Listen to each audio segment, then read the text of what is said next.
Muito bem, quem também falou, quem também tomou posse foi o outro superministro do governo Jair Bolsonaro, Sérgio Moro, que assume a pasta da Justiça, vitaminada pela segurança pública. O Moro exaltou os membros da sua equipe recém-anunciada e revelou que um dos objetivos prioritários da pasta será apresentar já no início deste ano um projeto de lei anticrime. De acordo com ele, as propostas do projeto de lei serão simples, mas não de apenas aumento de penas. Em seu discurso, destacou que quer deixar mais claro na lei que, no processo criminal, a regra deve ser de execução da pena após o julgamento em segunda instância. Aspas para Sérgio Moro: pretende-se deixar mais claro na lei, como já decidiu diversas vezes o plenário do Supremo Tribunal Federal, que a regra deve ser a condenação após julgamento de segunda instância. Andrezão, a gente tem um trecho para quem nos acompanha pelo YouTube, pelo Facebook. Vamos mostrar em imagem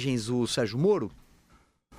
Pretendo também que o Departamento de Recuperação de Ativos e Cooperação Jurídica Internacional, o DRCI, aprofunde a cooperação jurídica internacional para que o refúgio do criminoso no exterior seja uma alternativa cada vez mais arriscada. Não deve haver portos seguros para criminosos e para o produto de seus crimes. Quando países não cooperam, quem ganha é somente o criminoso. O Brasil não será um porto seguro para criminosos e jamais, novamente, negará cooperação a quem solicitar por motivos exclusivamente político-partidários. Muito bem, Andreasa, também há muita expectativa sobre como será a gestão do Sérgio Moro, né? Como eu disse agora há pouco, talvez o outro ministro que assume com status de super-ministro. Você vê que coisa curiosa, né?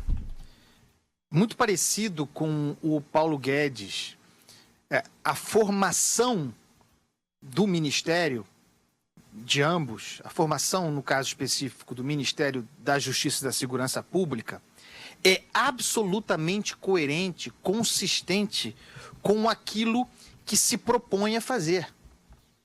E isso pode parecer uma obviedade, mas não é em matéria de gestão pública. Você tem um projeto, você tem uma ideia do que você pretende para, no caso, o país, mas poderia ser para uma empresa. Então você monta a sua equipe com as peças perfeitas para aquele objetivo, para aquele fito, como se dizia antigamente. Nos dois casos, na Fazenda e na Justiça, assim foi. Quem escutou o também hoje diagnóstico do Sérgio Moro sobre a situação da justiça e da segurança pública e aquilo que se propõe a fazer, viu ali a clareza espelhada na formação da sua equipe. Aliás, destinou parte do seu discurso a falar sobre a formação da sua equipe. Claro, a formação da sua equipe espelha, isso é um elogio, aquilo que pretende fazer.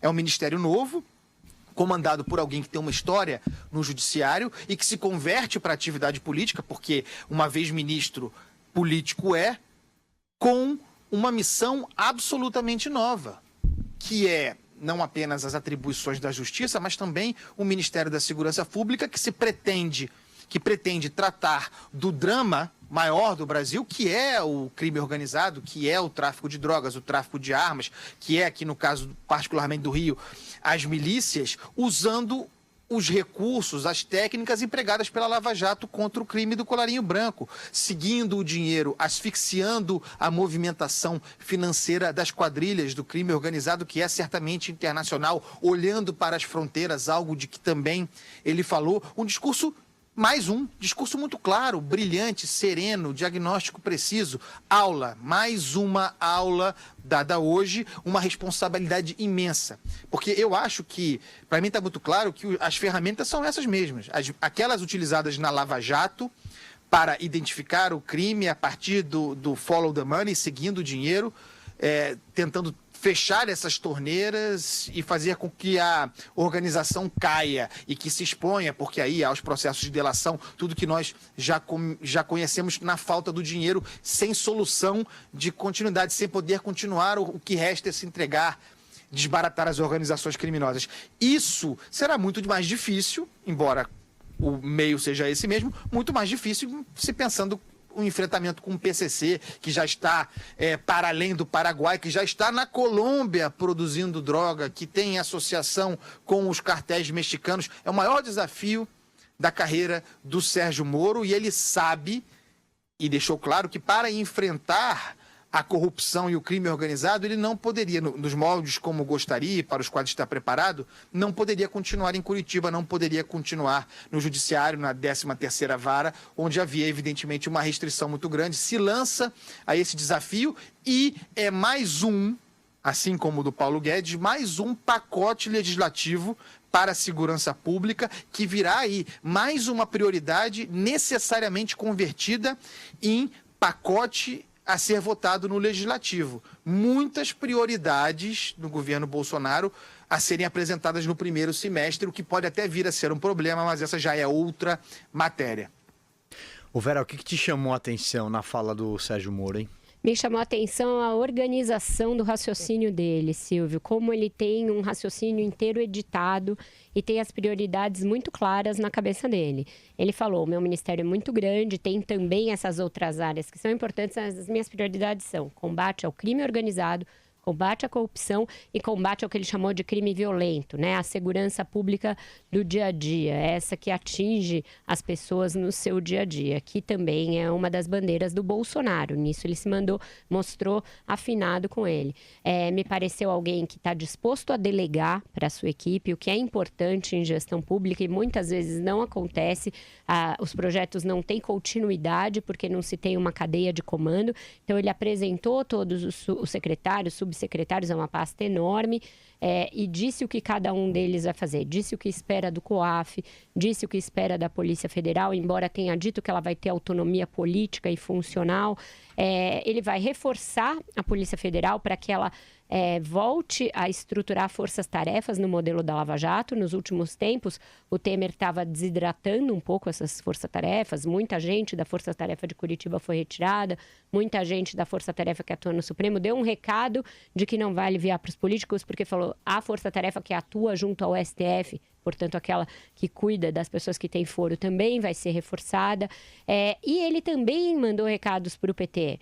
Também fez um discurso com um conteúdo subjacente político, porém não de bar, não de boteco, um conteúdo político elevado. Quando ele diz que o combate à corrupção é necessário porque ela se enfronhou ali no Estado, ela estava corroendo o Estado a partir de dentro, que o Brasil não pode ser um porto seguro para criminosos só por afinidade político-partidária, como foi com o Cesare Battisti.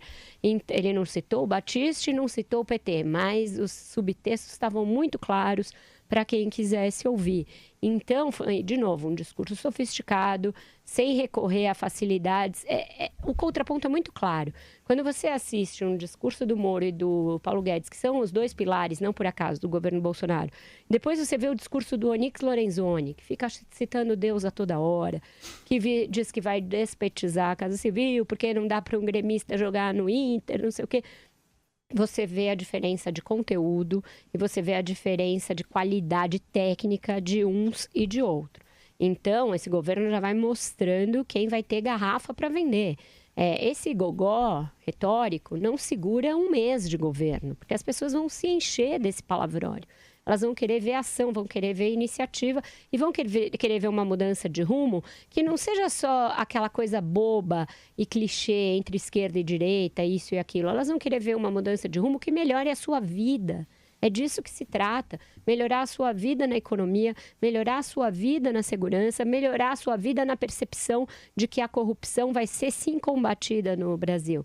Então, eu acho que os dois ministros acertaram e tiveram um início auspicioso, que eu espero que se revele também em boas realizações, porque foram além do gogó. Fizeram um diagnóstico preciso, sabem das limitações que vão enfrentar, aparelharam a equipe com bons quadros para enfrentar cada um desses problemas e sabem as prioridades, sabem a ordem de importância em que vão enfrentar cada um desses casos. Isso não é pouca coisa e, se der certo, tem um caminho, sim, virtuoso pela frente. Joel, as suas considerações sobre o primeiro discurso de Sérgio Moro, agora como ministro do governo Jair Bolsonaro. E quanto mais palavrório ideológico, né, Vera? Menos a pessoa tem para mostrar e para propor, isso. né? Porque no fundo a única coisa que ela tem é dizer somos nós e não somos eles. Essa é a única coisa. Não tem propostas, não tem um caminho, um direcionamento. O Moro é o oposto disso. O Moro traçou um programa de uma forma límpida, de uma forma racional, focando nas áreas de atuação, né? O combate à corrupção, o crime organizado, explicando a mudança dele questionada lá atrás por muitas pessoas, explicando e mostrando por bons motivos o que justifica ele deixar de ser um juiz para virar um ministro. Como juiz da Lava Jato, peça-chave que movimentou a operação, prendeu corruptos, empresários, ex-presidente, enfim, fez um grande trabalho aí de limpeza. Juízes como o Sérgio Moro fazendo esse tipo de trabalho são importantíssimos, são uma peça necessária, uma condição necessária para o combate à corrupção. Mas é preciso mais do que isso. É preciso mudar as regras do sistema também, para diminuir as oportunidades de corrupção e para diminuir os incentivos para a atividade corrupta e facilitar as investigações, facilitar a perseguição aos corruptos. E é por isso que ele está no Ministério agora, ocupando esse cargo, para mudar regras do sistema, entre as quais ele ressaltou tanto aí a prisão já em segunda instância. É porque a gente percebeu já que não se trata de uma questão de garantir direitos da defesa nem nada disso. Não ter a prisão em segunda instância, em muitos casos, não ter prisão nenhuma. É não ter justiça nenhuma sendo feita, porque a coisa se arrasta tanto que a prisão nunca chega. Então, foi muito claro nisso. Gostei também, ao falar sobre o crime organizado, Moro mostra, isso a gente já sabia, né? Porque ele sempre citou isso, mas ele mostra como ele está sempre atento às boas experiências de outros países. Então, citou a Itália, que ele já acompanhou tanto, ele já citou inclusive tanto a Itália no combate à corrupção e ao crime organizado, e também a luta contra o crime organizado nos anos 80 nos Estados Unidos. Os Estados Unidos tinha gangues, famílias da máfia poderosíssimas também. E uma ação conjunta de justiça, segurança, conseguiu debelar esse poder aí e ter grandes vitórias. Esperamos que no Brasil a mesma coisa.